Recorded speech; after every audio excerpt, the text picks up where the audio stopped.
Hello everyone, how are you? I hope you are fine and welcome back to Math Hub 7 to 10 by PDS classes. And आज हम लोग अपना main topic and one of the important topic polynomial करने जा रहे हैं। And इससे पहले मैंने नंबर सिस्टम का पूरा एक सीरीज़ आपके लिए लेके आया हूँ और ऑलरेडी आ चुका है हमारे यूट्यूब चैनल पे, आप जाके वहाँ पे देख सकते हो। And one of the important topic, important chapter जो कि हमने डिस्कस किया है, आज हम लोग पॉलिनॉमियल पे बात करेंगे। And it is one of the important topic and हम इससे लेक्चर है ये अभी हमारा, उसके बाद एक्सरसाइज आएगा जिससे कि आप अच्छे से पॉलिनॉमियल को बना सकते हैं, समझ सकते हैं। ठीक है, तो आप लोग stay connected with PDS classes and हम लोग देखते हैं आगे कि हम लोग कौन कौन से टॉपिक को कवर करने वाले हैं। चलिए, हमारा पहला टॉपिक है कांस्टेंट इन पॉलिनॉमियल। कांस्टेंट को समझने के लिए आप एक चीज़ ध्यान रखिए कि कांस्टेंट जो होता है ना, constant is a fixed numerical value which whose value never change. अब मैं यदि लिखता हूँ थ्री, थ्री एक वैल्यू है जो कि नहीं बदल सकता। थ्री को फोर नहीं कर सकते, फोर को फाइव नहीं कर सकते, फाइव को सिक्स नहीं कर सकते। ठीक है, and it has no variable attach to it. तो कांस्टेंट वैसा वैल्यू होता है जिसके साथ कोई वेरिएबल नहीं होता है। वेरिएबल और कांस्टेंट को समझने के लिए ऐसे समझिए, थ्री ए है हमारे पास, तो थ्री तो एक फिक्स्ड वैल्यू है, बट ए की वैल्यू यहाँ पे चेंज होगी। तो वेरिएबल क्या होता है, यदि हम वेरिएबल को एक सिंपल लैंग्वेज में बोले तो change in values, change in value. जो जिसका वैल्यू हमेशा चेंज होता है उसे वेरिएबल कहते हैं, और कांस्टेंट उसे कहते हैं जिसका वैल्यू चेंज नहीं होता हो। ठीक है, उसके बाद वेरिएबल, यहाँ पे ध्यान से समझिए। A variable is a symbol whose value can change.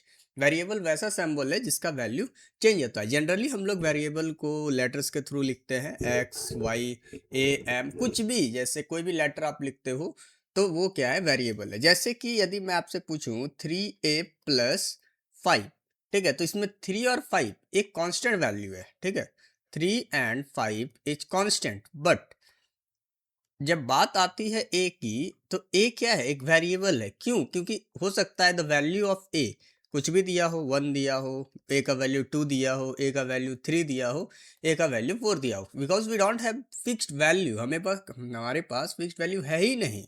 इसीलिए उस तरीके की चीज़ों को, उस लेटर्स को हम लोग बोलते हैं variable.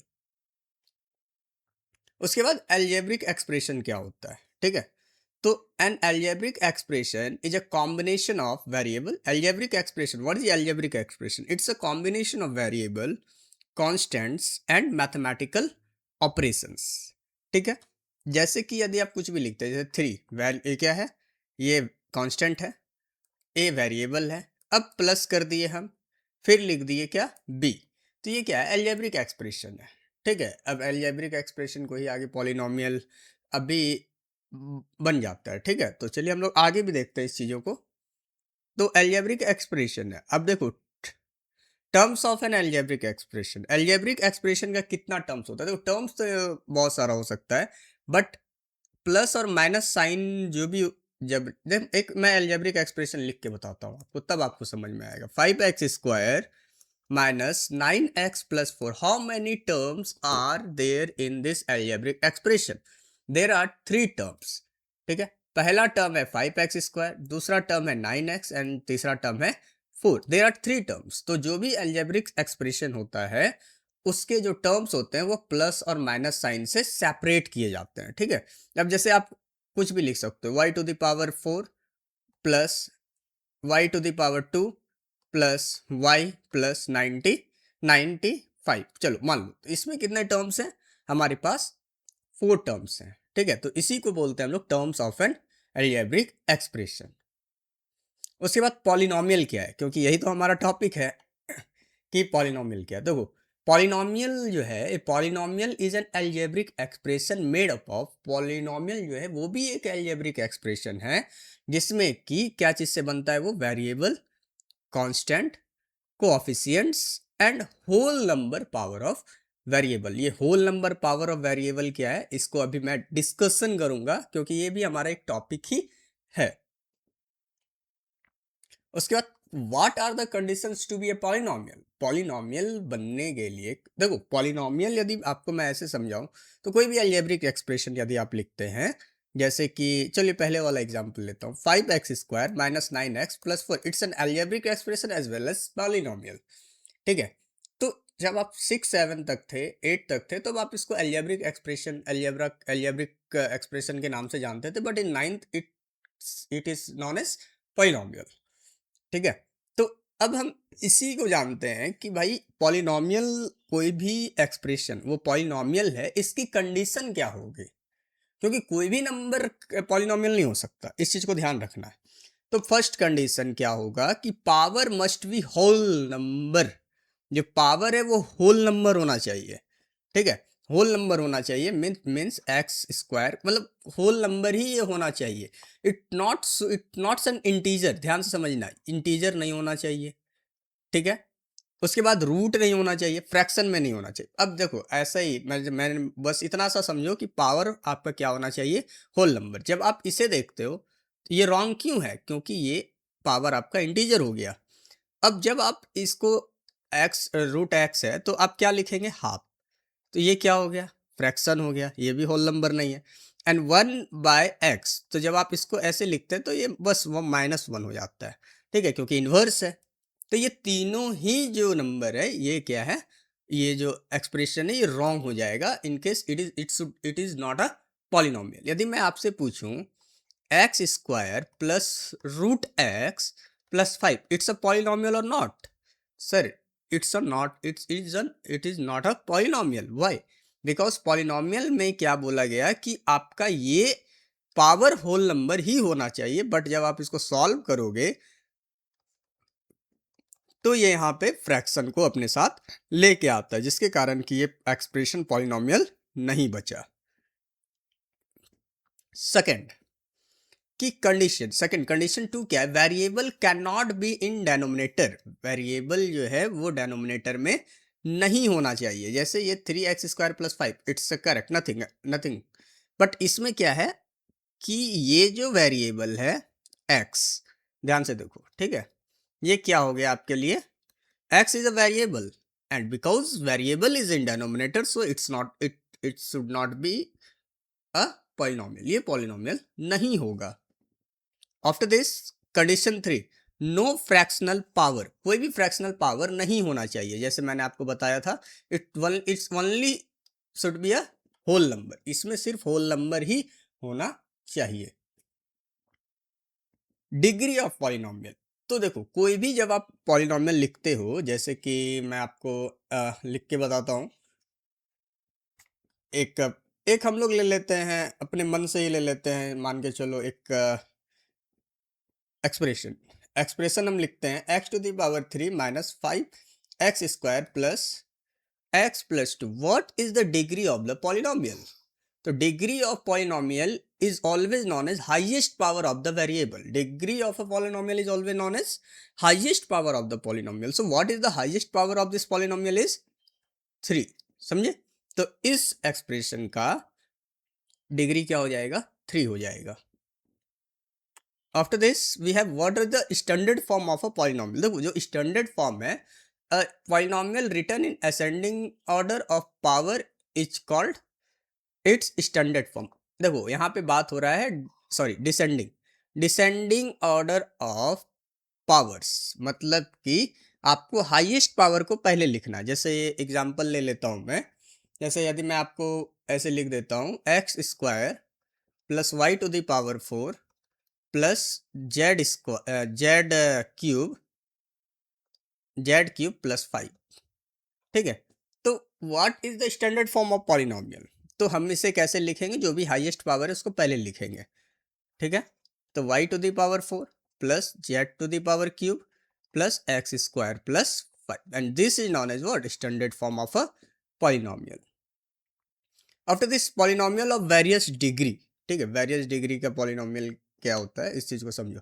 Polynomial are classified according to their degree, मतलब जितना हाईएस्ट पावर डिग्री होगा उसके अकॉर्डिंग हम लोग पॉलिनोमियल को क्लासिफाई करते हैं। जैसे कांस्टेंट पॉलिनोमियल जिसका डिग्री 0 होता है, जैसे एग्जांपल में 7, देन 7 व्हाट, 7 पे पावर क्या है, देखो बोलता है polynomial whose degree 0 is called constant polynomial, जिसका कि 0 होगा वो क्या हो जाएगा, कांस्टेंट पॉलिनोमियल हो जाएगा। The highest power of variable equal to, the highest power of variable equal to what, it's 0, so degree equal to zero, जैसे 5 एंड -9 100।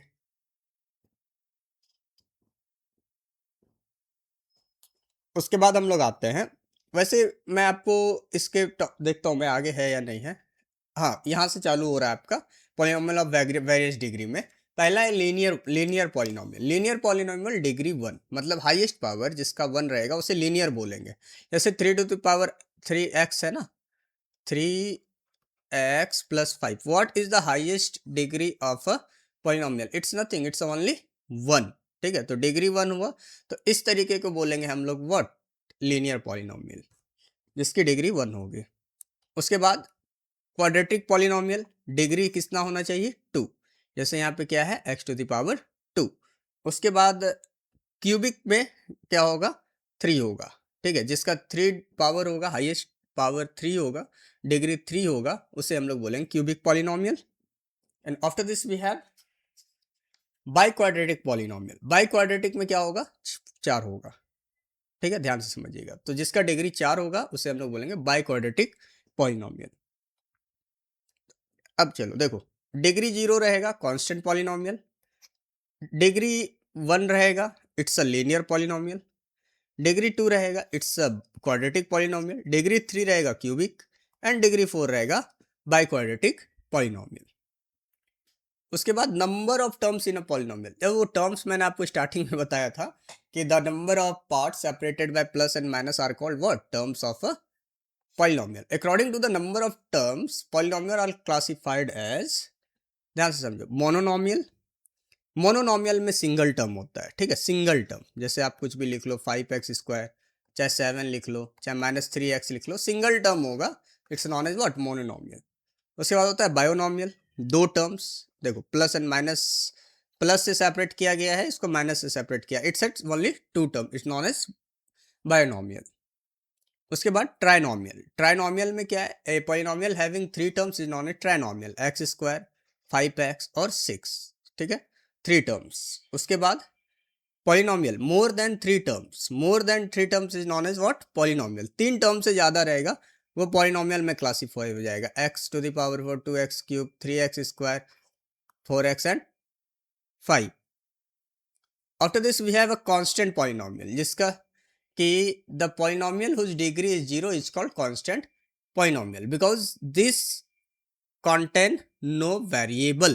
तो कांस्टेंट पॉलिनोमियल को ऐसे समझो 5। अब x⁴ यदि मैं 0 लिखूं, बात को ध्यान से समझना, कांस्टेंट पॉलिनोमियल के कॉन्सेप्ट को, x⁴ यदि 0 लिखता हूं तो x⁴ means what, 1, that mean 5, it's known as what, constant polynomial. After this we have zero polynomial. Zero polynomial में क्या होता है, polynomial in which all coefficient are zero is called zero polynomial. हर एक कोफिशिएंट जो होता है वो जीरो होगा, उसे हम लोग बोलेंगे जीरो पॉलिनोमियल। इसका मैंने एक पोस्ट भी डाला था, ठीक है, अपने सोशल मीडिया हैंडल पे एज वेल एज यूट्यूब पे भी। आप उस पोस्ट को भी एक बार रीड करोगे ना तो आपको जीरो पॉलिनोमियल अच्छे से समझ में आएगा। ठीक है, तो ऐसे मैं अभी समझाता हूँ, जैसे कि यहाँ पे देखो, यहाँ पे इसका x³ के साथ कांस्टेंट क्या है, 0 है। Coefficient, what is the coefficient of x³ is 0। ठीक है, coefficient of after this 0x², it's 0, 0 and 0, this is known as what, zero polynomial.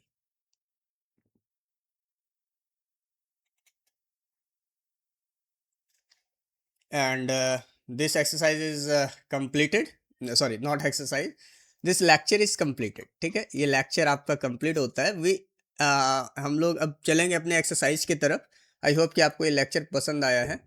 देखो, आप लोग जो भी इस चैनल पे नए हो, इस चैनल को सब्सक्राइब करो, क्योंकि बहुत ज़्यादा मैं अभी 1K से ऊपर वीडियो मैथ्स का अपलोड कर चुका हूँ इस चैनल पे।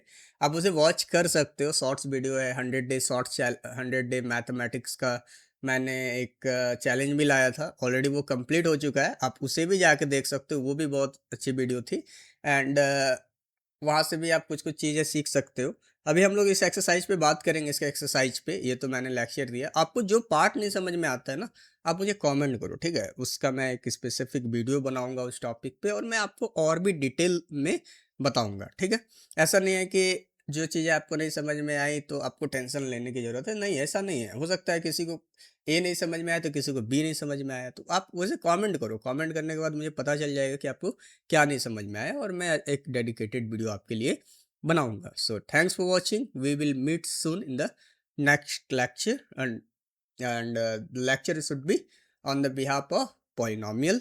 पॉलिनोमियल का ही हम लोग एक्सरसाइज करेंगे, डेप्थ में करेंगे। So don't worry, we will meet soon. Thank you. Thank you very much.